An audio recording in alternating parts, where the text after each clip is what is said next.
So yun guys, magsasalita na ako kasi pagod na ako. Sirang-sira na yung mental health ko, Diyos ko. Magpapaalam lang ako kasi nga bukas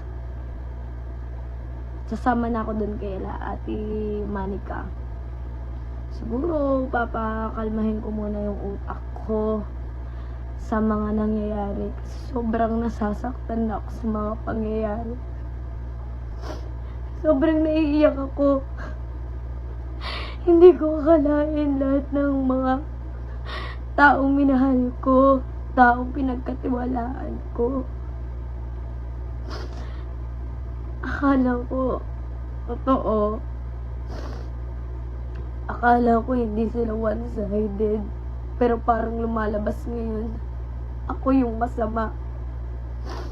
Hindi ako naglalabas ng explanation kasi ayoko ng gulo. Ayokong masira yung branding ko na iniingatan ko. Hindi lang ako tsaka ni Mami B. Sobrang tagal naming iniingatan yung branding ko.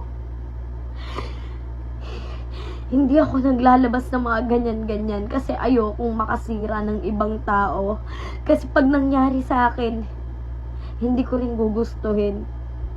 Dumating na sa part na sobrang dami nyo ng isyong kinakalat.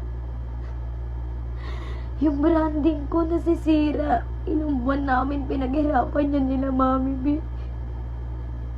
Yung puyat namin, yung pagod. Sobrang tagal namin pinaghirapan yan nila Mami B. Tapos sa isang iglap lang gusto niya sirain.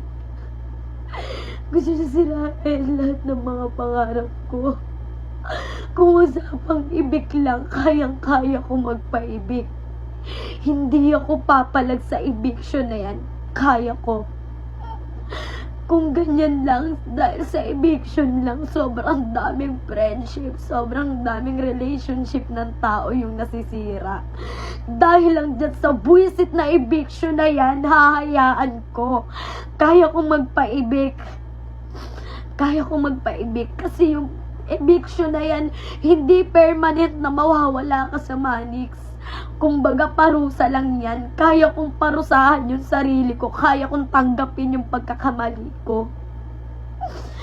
Pero yung ganyan na dahil sa eviction lang, sobrang daming tao yung nasira. Pati yung karir ko gusto nyong sirain. Ilang buwan namin ni Mami B pinaghirapan. Hindi lang ako. Sobrang hirap. Halos mapuyat ka na. Masira na yung body clock mo dahil sa trabaho. Tapos sisirain nyo na ganyan kabilis.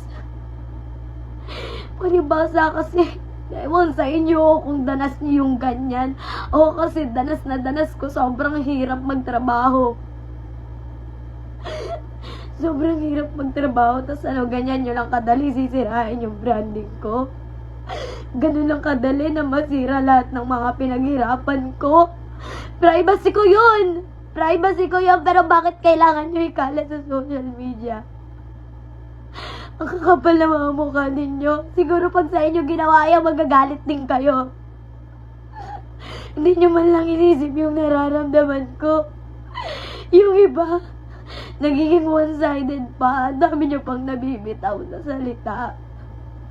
Sana inisip nyo muna yung mga lumalabas sa bibig ninyo bago kayo maging one-sided. Kahit sabihin nyo na hindi kayo one-sided, pero yung pinapakita ninyo, one-sided kayo. Ayun yung nakikita ko.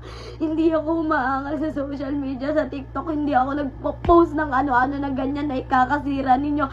Kasi ayoko masira yung mga pinaghirapan ninyo. Sana ganun din kayo. Hindi yung iniisip nyo lang yung sarili ninyo. Pero yung ibang tao, hindi nyo iniisip. Napaka-ungrateful ninyo.